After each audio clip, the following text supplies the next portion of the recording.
Bueno, déjame que hago la presentación. O sea, la estábamos pasando tan bien que podemos hacer la presentación ahora. Bienvenidos a un nuevo episodio del podcast que intenta reunir, hacer un poco de comunidad con los artistas de Rosario.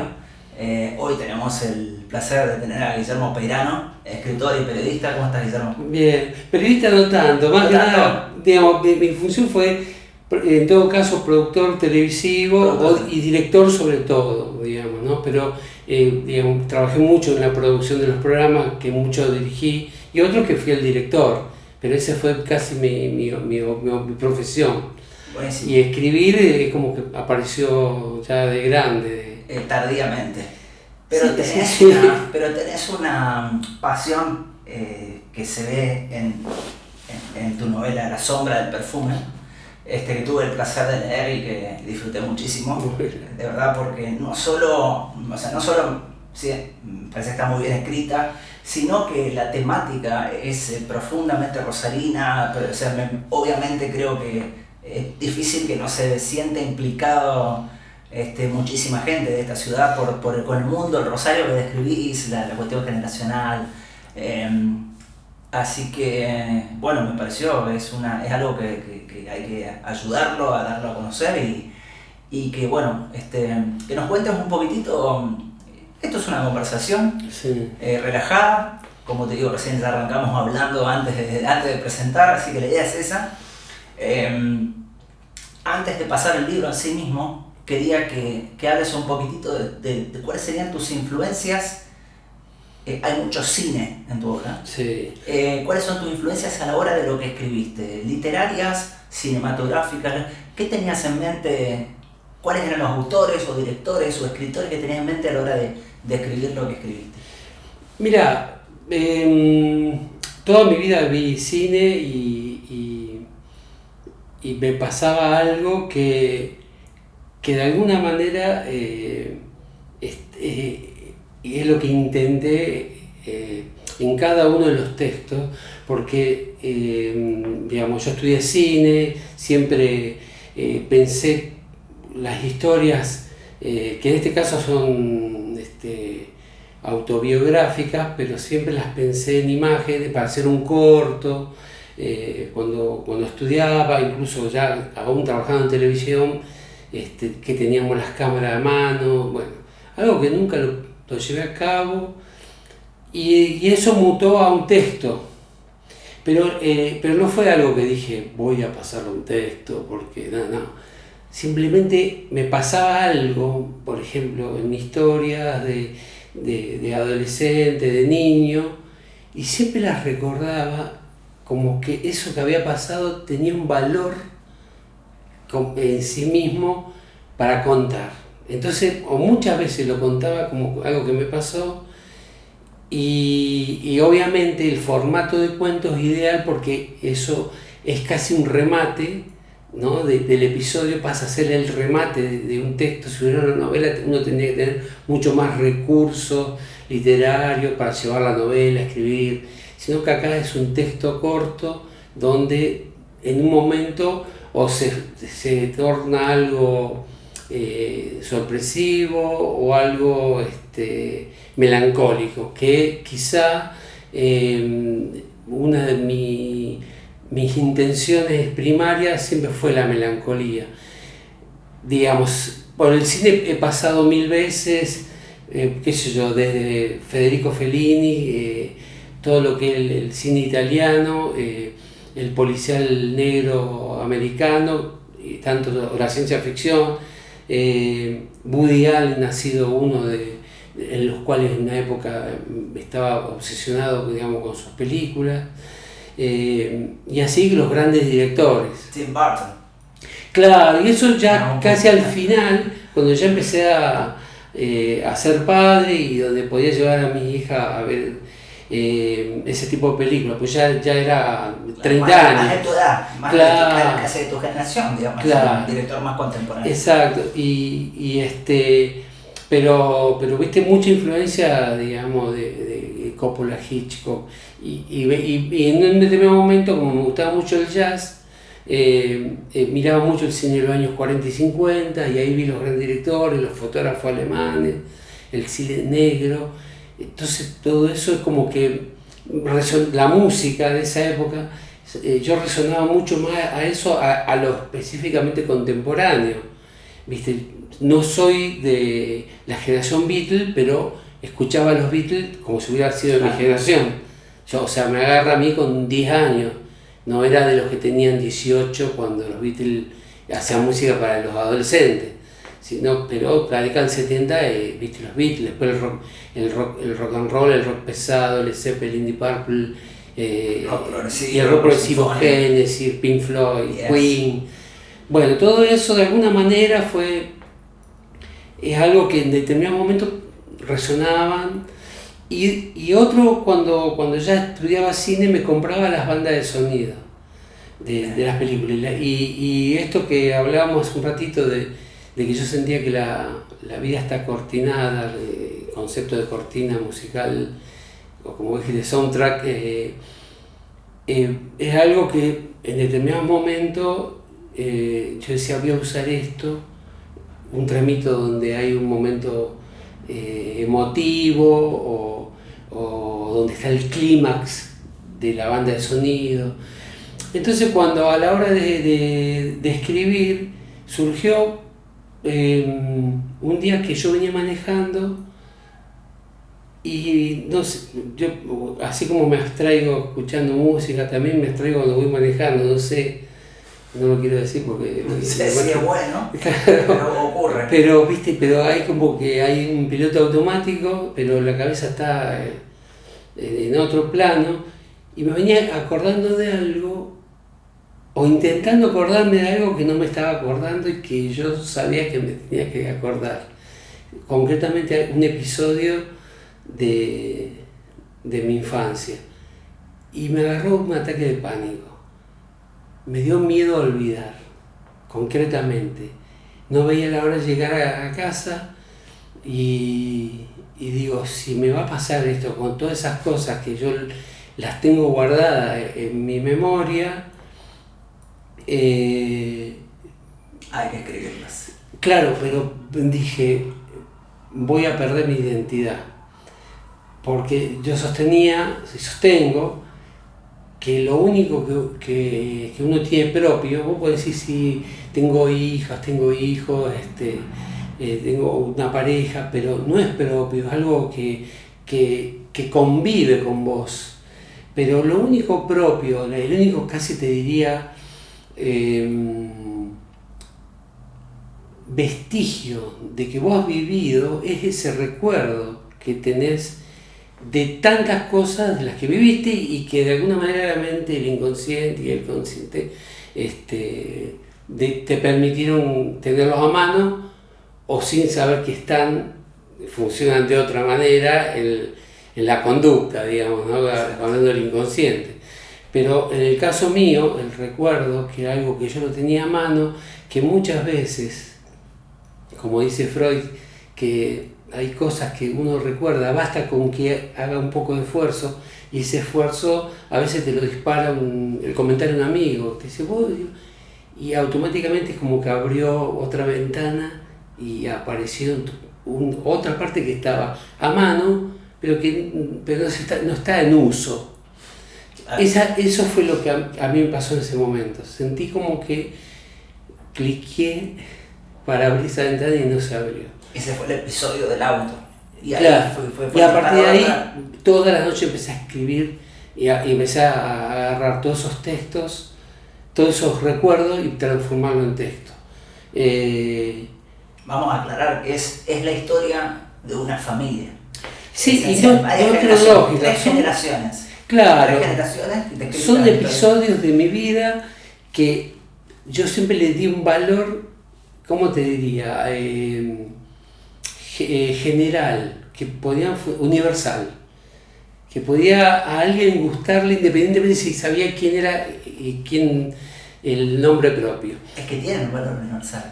Claro, y ahí fue una decisión que yo, la verdad que fue algo que tuve que decidirlo, porque todo esto tiene como un movimiento psicológico, porque uno pone ahí los nombres propios, que yo, mi abuelo, que era un personaje, siempre le decía que todas estas cosas las quería filmar para que lo vieran las generaciones posteriores. De hecho, yo eso lo hice con él, tengo como 5 horas grabadas, y me acuerdo que para cuando cumplió 80 años, lo pasamos en video, vinieron todos los que quería que él estuviera. Eso está narrado. Claro, y él no lo miró. O sea, bajó la cabeza, se puso a llorar y no lo miró. O sea, pero eso fue una cosa que... Y yo cuando vi eso me fui, porque no aguanté tampoco lo vi. Era como que había ahí... Y entonces dije, bueno, este libro funciona casi como algo que lo que le pasaba a él. Y no por una cuestión de mandato, pero evidentemente debe tener un trasfondo de mandato. Tal vez prefirió quedarse con sus propios recuerdos. Claro, pero en el caso mío, digamos, yo en un momento pues he dicho, Roberto fue a tal lado, en lugar de decir Guillermo, y quitar. Y eso yo lo hablé me acuerdo con Beatriz Viñoli, que ella me dice, el libro ese tendría más interés si los nombres propios no fueran tales. O sea, ¿por qué? Porque vos cuando lees un libro de Murakami no sabés quiénes son los nombres de esos. Vos podés interpretar esto. Son ocurrencias de él, capaz que son sujetos, existen, pero no importa. No importa. Y Supuesto, ¿no? Esa fue una decisión. Y yo creo que el libro hubiera ganado más si eso no fueran, porque digo, una cosa que uno escriba cosas de su vida, sobre todo como un primer libro, y otra cosa es cuando vos ya sos alguien social, reconocido, conocido, entonces que hay cosa pública que la gente conoce, como el caso, por ejemplo, no para comparar, porque el caso de Coppola, donde hay una parte de la sociedad que conoce todo lo que la serie tiene y que la serie agrega cosas de las que... Bueno, si no fuera Coppola, a lo mejor esa serie no tendría tanto sentido. Es al revés. Cuando alguien, el nombre es el conducente para que vos lo veas, claro, porque es la historia de este fue ta. En cambio acá es al revés, es como decir, si vos pones nombre, pasa a tener un valor literario. Porque pasa, vos ya, como decía Ricardo Piglia, la ficción no es constatable. ¿Entendés? Por más que vos escribas la historia de tu vida, no es constatable, es ficción. Por supuesto. Ya pasó a ser un texto, ya dejó de ser... Después nosotros nos creemos que la autobiografía es la verdad y la construcción de la verdad, como todo. Pero en realidad es ficción. O sea, aún yo contando... Neurológicamente se sabe que la memoria no es fiel tampoco. No, y aparte uno Así que no solamente uno reescribe lo que el pasado... Y lo inventa. Aún con la voluntad de hacerlo fielmente, sí, lo reescribe. Pero la contaste 5 veces y las 5 veces lo vas mejorando. Así que funciona la tradición oral, los mitos se construyen. Exactamente. Los mitos se construyen, si ocurre de una generación a la otra, imagínate en miles de años, ¿no? Y uno es como que entiende eso, que al mejorarla para que el otro la disfrute más o para que la entienda por el contexto o por querer llevarlo al punto donde pasó tal cosa, uno va como utilizando otros recursos para que eso tenga más valor, más explosión, digamos. Yo estaba pensando en eso que decías de que tal vez cuando la gente no es famosa sirve utilizar nombres neutros. Yo sentí algo distinto con tu libro. Yo sentí que el utilizar los nombres reales, yo soy un fanático de la ficción, es decir, yo para mí cualquier cosa que sea ficción no es desmedro de nada, al contrario, yo tiendo a elegir la ficción a la vida real todo el tiempo en mi vida. Pero digo, en el caso de tu libro me pareció algo en que le daba una dimensión, lo mejoraba al relato, que sean reales, que sean personas reales. O sea, me pareció me pareció que en vez de producir lo que vos por ahí creías que podía producir, que era personalizar demasiado, que la gente sienta que es una historia privada, a mí me parecía que estabas contando la historia de... Vos decías, a este tipo le pasó esto. Totalmente. Este tipo era así. Totalmente, pero me pareció cercano, me pareció que yo tengo historias análogas, parecidas, claro. Todos tenemos la familia y más perteneciendo a la misma ciudad, clase media, o sea, los vínculos son muchos, claro. y creo que eso hace, aumenta la empatía. La empatía, ¿no? Inexorablemente, por más que uno quiera empatizar con todo, hay veces que si las historias te tocan de cerca, sí, ¿no? Sí, evidentemente. Sí. Así que me pareció que eso, voluntario o involuntariamente, lo lograste muy bien. Claro, quizás mejor porque cada episodio a lo mejor tenía fuerza en la historia misma, ¿viste? Claro. Entonces como que vos decís, bueno, ya tratando de contarlo, ¿viste? Obviamente ahí uno tiene que tener algún recurso para que eso, si no... Por supuesto, es que la forma en que lo cuentes es la diferencia entre que tenga éxito y que conecte o no. Lamentablemente, claro. La historia, si no se cuenta correctamente... Sí, ¿no? Después podemos hablar, digamos, si tiene un valor literario en el sentido de lo que uno aspiraba, pero,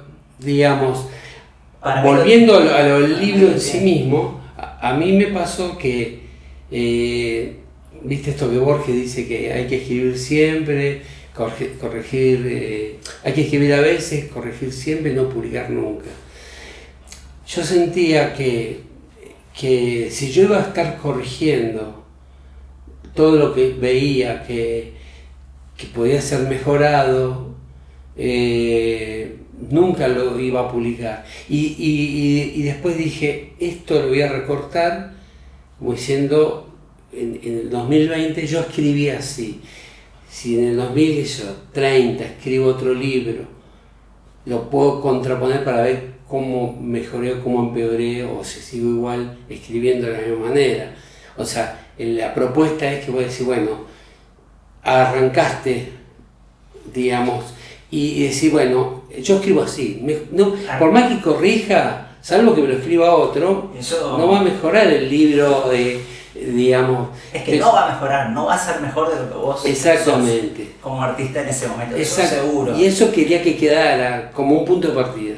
Sí, eso yo estoy 100% de acuerdo. Con todos los errores que eso significa. Pero aparte, yo lo que digo es que incluso como artista, uno tiene distintos objetivos a la hora de construir una obra de arte. O sea, vos tenías un objetivo que fue tan patente que se manifestó de una forma de ataque de pánico.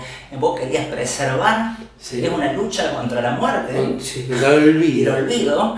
Y contaste la historia de tu familia, de 3 generaciones, de una forma muy conmovedora, muy simple, pero para mí literariamente hermosa. Pero quiero decir, uno sabe... Por más que pueda sospechar que una línea puede ser mejor o peor escrita, sabes cuando llegó a ese objetivo. Claro. Sabes cuando llegaste al objetivo de contar y narrar algo y narrarlo emotivamente. Claro. Vos lo sentís, cuando se le caen las lágrimas, sí, cuando se lo pasa. Pero viste, a veces que uno queda... Podés quedar atrapado. Claro, en tu mismidad, claro. Pero... O sea, vos no te propusiste escribir el Ulises de Joyce, renovar la literatura, porque no, eso, la verdad que es o sea, sí, muy loable, pero... Que lograr conmover, que esa cuestión que a mí me movilizaba, que eso se transfiriera, digamos, como al que le toque, como le puede tocar a cada uno, y esto, como decís vos, ¿viste? La empatía de acuerdo a la vida que llevaste.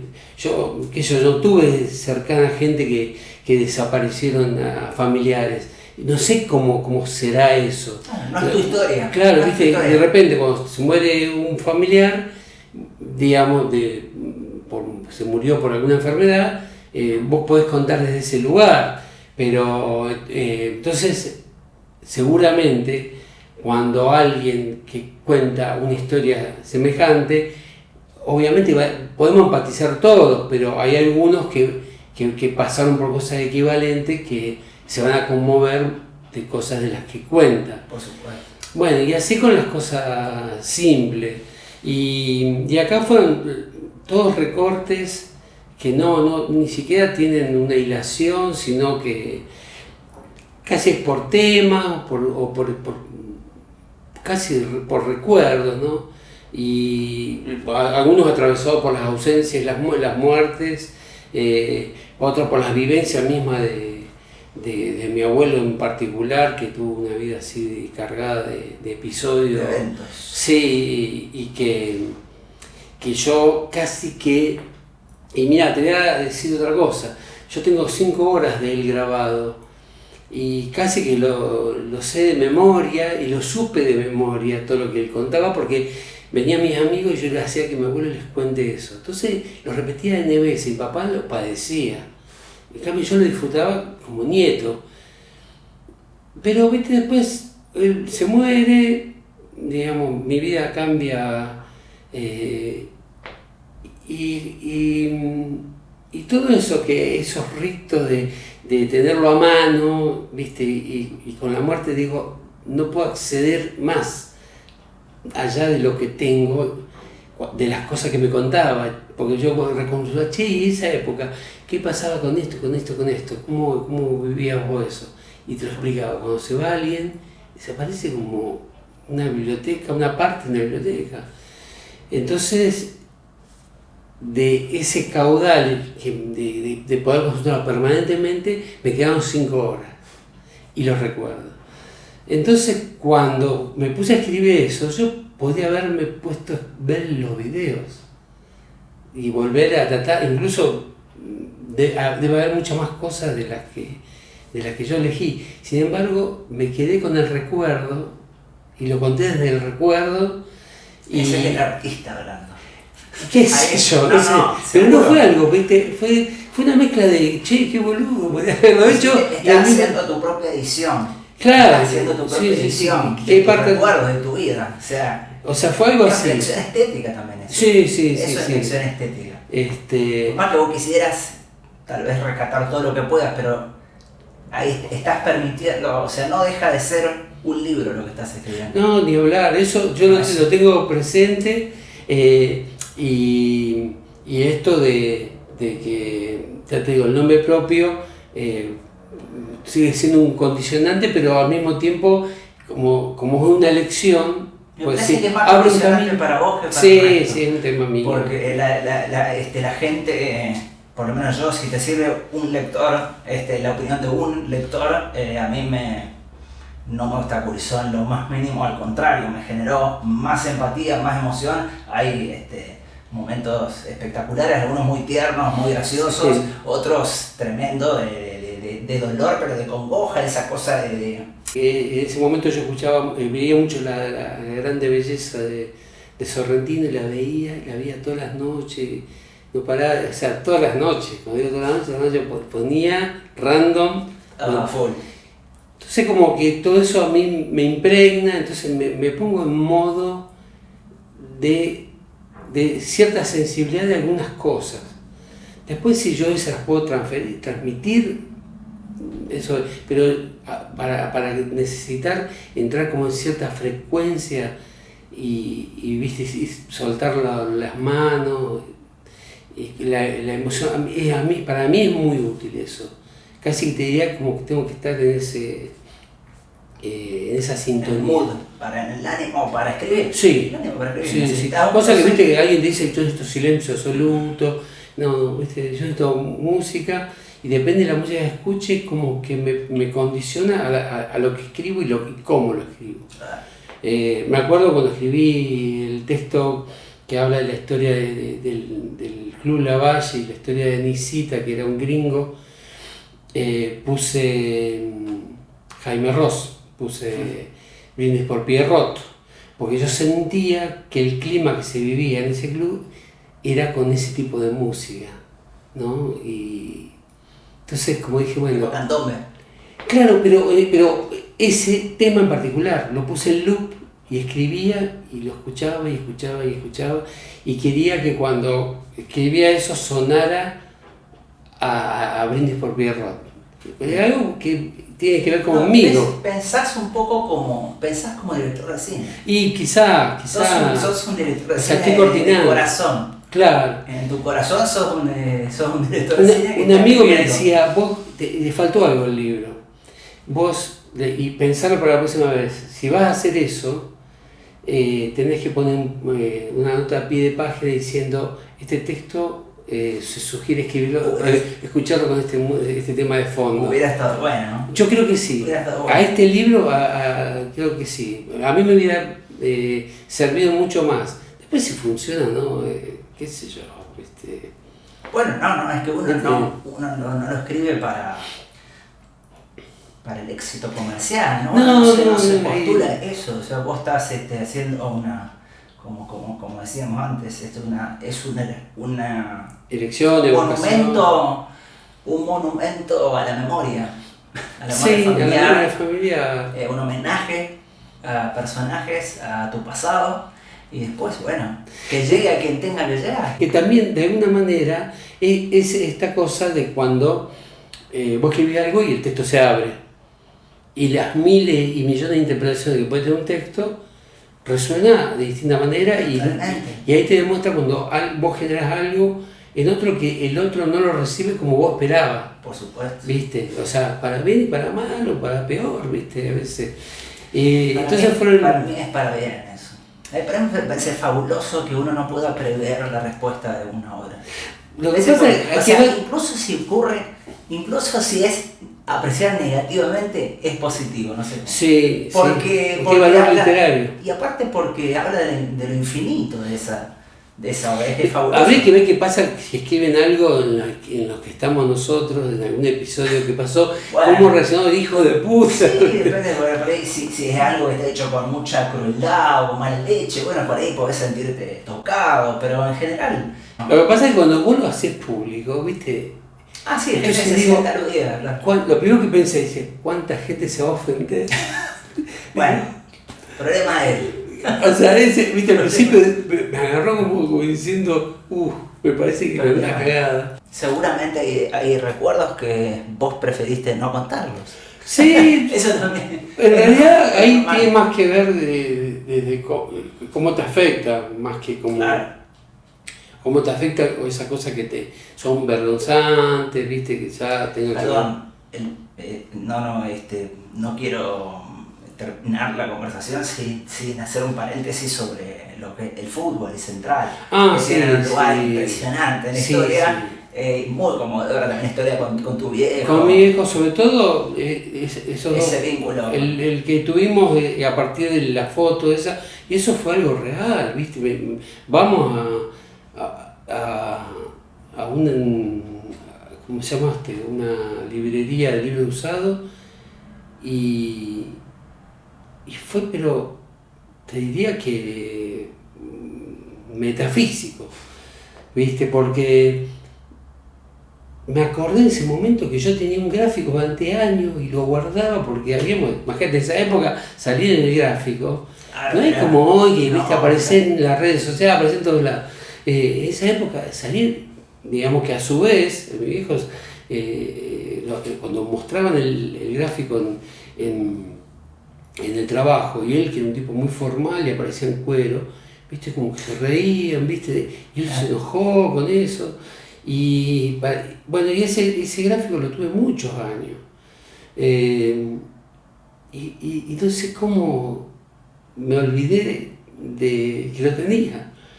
Y obviamente se perdió, se traspapeló como tantas cosas. Cuando empiezo a ver el gráfico de esa época, me agarró palpitaciones, porque sentí como que estaba por encontrar de vuelta ese... Entonces de repente se dio y apareció ese gráfico, no es que estaba en todo, era una época determinada, marzo del 80, el 79, era, viste, y le había usado, le voy a decir todo, te lo tiran así, y cuando lo empiezo y lo encuentro y reconocí la foto, que a su vez la foto esa había aparecido en Facebook, y cuando veo la foto, digo, ¿esta foto por qué me llamó tanto la atención? Y ahí me acordé que era porque era la del gráfico. O sea, fueron 2 episodios. Y yo dije, yo estaba en esta foto. Entonces me tuve que buscar primero que no sabía dónde estaba, tenía que buscar y tenía que acordarme de lo que yo me recordaba como estaba en esa foto. Es un tema hermoso. Entonces empecé a buscarme por donde yo creí que estaba, sabía que estaba mi papá, mi tío, y yo estaba con los brazos así, hasta que en un momento me encuentro, pero no me di cuenta. Es este pibe soy yo. Y después apareció en esto que decimos antes de que vos te cuentan algo y empiezan a aparecer los recuerdos. Entonces empezó a aparecer todo el contexto. Eso fue en Facebook, pero después me encuentro el libro. Cuando encuentro la edición del papel, casi me muero. Impresionante. Tengo las fotos de mi hija sacándome fotos, yo llorando en medio de una galería, ¿viste? Y esto tiene como colación que yo era fanático del Loro Gaitán y hace poquito le di el libro. Que hace el gol, ¿no? Que está gritando el gol. Claro, y se lo di a él, nos fuimos a tomar un café con el Loro Gaitán, sí. Claro, y estoy con él. Claro. O sea, que es como que el epílogo. El círculo. ¿Viste? Y él me agradeció, ¿viste? Porque aparte una pequeña historia. Y entonces toda esa cosa que vivíamos fuerte, yendo a la cancha, cuando muere mi viejo, que ahí hay como un recorrido que hago por buscarlo por algún lado, desde Swedenborg, ¿viste? Trato no creía, sabía que que los restos son los restos y que lo que se va es lo que nos gusta y que los restos a mí no me importa. Iba al cementerio y decía, ¿qué vengo acá si está lo que no quiero? Está lo que no me interesa, ¿no? Lo que no quiero. Entonces, cuando vuelvo a la cancha y entro y, ¿viste? Se me frunce el culo. Digo, bueno, está acá. Ahora está vivo. Claro, ahí dije, si hay un lugar donde me voy a encontrar con él, con ese recuerdo y esa cuestión de energética que uno es en la cancha, ¿viste? Sí, entonces como que ahí y fue una cosa así, me conmovió la vuelta porque no es algo que esperaba, porque yo voy a la cancha, después de un tiempo vuelvo, y cuando vuelvo y me acerco a las plateas donde íbamos siempre, siento, ¿qué me está pasando, viste? Y me doy cuenta, y entonces, viste, aparece todo eso. Entonces, quizá eso es lo que de alguna manera lo utilicé como un remate, que no fue toda una cosa que yo fui buscando, sino es lo que lo hace más impresionante. Claro, es que como lo recolecté y lo armé para que funcione de esa manera. Pero fueron cosas que me pasaban. Cosas que son las ausencias, ¿viste? La ausencia en los momentos donde uno lo esperaba, que yo, mi mamá falleció hace 2 años, con ya casi 90 años, ¿viste? Como que una cosa, un mundo más natural, ¿viste? Una despedida, claro, ¿viste? Como más previsible, bueno, no es más ni menos dolorosa, pero es como que uno lo toma de otra manera, uno te agarra más grande. Pero ese momento, ¿viste? Fue a eso sumarle la historia de mi abuela con mi papá, bueno, y la de mi abuelo, cómo funcionaba, que a él se le muere la madre cuando tenía 12 años. Sí, entonces, eran muchas cosas, el tipo de muerte. Entonces, como que yo todo eso digo, la gente, esto es universal y puede entender desde qué lugar está escrito, ¿no? Absolutamente, y lo lograste. O sea, me parece que es una buena forma. Yo seguiría 2 horas más hablando, pero 2 cosas. Primero, no podemos hacerlo tan largo, pero aparte quiero que la gente lo lea. Y no quiero que spoileemos todo. Quiero que la gente lo lea. Si vos decís, pues yo sé que vos estás con la visión de no importa, que no pues historia, pero vale la pena que se encuentren con los personajes eso. Porque lo fundamental, como Borges decía, hay 6 metáforas. La muerte, el amor, el tema es el cómo. Por supuesto. Y acá creo que, digamos, el cómo creo que también es lo que puede... Totalmente. Pero cuando me refiero a spoilear no me refiero tanto a la cuestión de las acciones en todo caso, sino al placer de leerlo y de encontrarlo y de encontrarse con esas historias y con ese ejercicio de memoria que vos haces. narrados en la forma que vos lo narrás, Claro. que es lo que creo yo que vale la pena que ocurra. Bueno, Así que bueno, vamos a recordarles Guillermo Peirano, La sombra del perfume. ¿Dónde se puede conseguir? Casagrande, sí, porque a mí me quedaban 4 o 5 ejemplares y los tengo, viste, para ocasiones, y obviamente para que no sea parte del olvido. No, por supuesto. Si yo perdí el gráfico, imagínate perder La sombra del perfume. Pero Casagrande, que es una editorial muy generosa en todo sentido y digamos, donde hay mucha gente de grandes talentos y gente muy querida que tuvimos la posibilidad de conocerlo a partir de haber incursionado en eso, ¿no? Buenísimo. Así que Casagrande Editorial, La sombra del perfume, Guillermo Peirano. Guillermo, mil gracias. Gracias a vos. Y suerte con eso y con todo. Gracias. Nos vemos la próxima. Gracias.